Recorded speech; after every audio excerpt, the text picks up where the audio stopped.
बिस्मिल्लाहिर्रहमानिर्रहीम।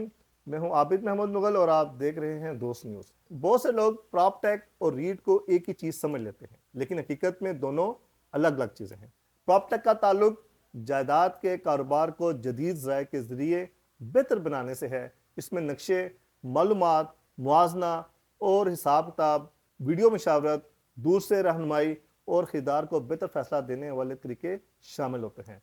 जब आप किसी मनसूबे का मकाम देखते हैं, अदायगी का तरीकाकार समझते हैं, जायदाद का मुआवजा करते हैं, मुनाफे का अंदाज़ा लगाते हैं या दूर बैठकर मशावरत लेते हैं, तो ये प्रॉप टेक की मिसालें हैं। दूसरी तरफ रीट एक सरमायाकारी का निज़ाम है। इसमें सरमायाकार किसी जायदादी असासे या मनसूबे के हिस्से खरीदता है। ये ज़्यादा मुनज़्ज़म माली सरमायाकारी का तरीकाकार है, जहाँ किराया, मुनाफा, असासे की कीमत और बाजार की सूरत से फ़ायदा या नुकसान हो सकता है। आसान अल्फाज में कहा जाए तो प्रॉप टेक जायदाद के कारोबार को ज़्यादा समझदार बनाता है और रीट जायदाद में सरमायाकारी को ज़्यादा मुनज़्ज़म शक्ल देता है। दुनिया में दोनों रुझानात तेज़ी से बढ़ रहे हैं।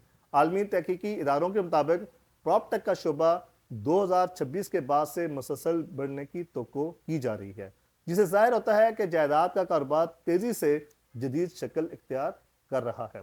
पाकिस्तान में भी इसकी बहुत ज़रूरत है, क्योंकि यहाँ खरीदार को दुरुस्त मालूमात, कानूनी वजाहत, मनसूबों का मुआजना और काबिल एतमाद रहनुमाई दरकार होती है। अब सवाल यह है कि आम सरमायाकार को क्या करना चाहिए। अगर आप प्लाट, घर या अपार्टमेंट खरीद रहे हैं तो प्रॉप टेक के ज़रिए मालूमात लें, मकाम देखें, अदायगी का तरीका समझें, मुस्तकबिल की कीमत का अंदाज़ा लगाएं, कानूनी हैसियत जांचें और मशीर से तहरीरी तफसील हासिल करें। अगर आप रीट में दिलचस्पी रखते हैं तो पहले इसके असूल समझें।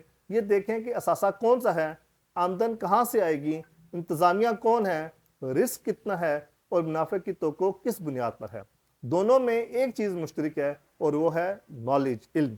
जो सरमायाकार इल्म के साथ, नॉलेज के साथ फैसला करता है वो बाजार की अफवाहों से कम मुतासर होता है, और जो सिर्फ दूसरों की बात सुनकर फैसला करता है वो अक्सर बाद में पछताता है।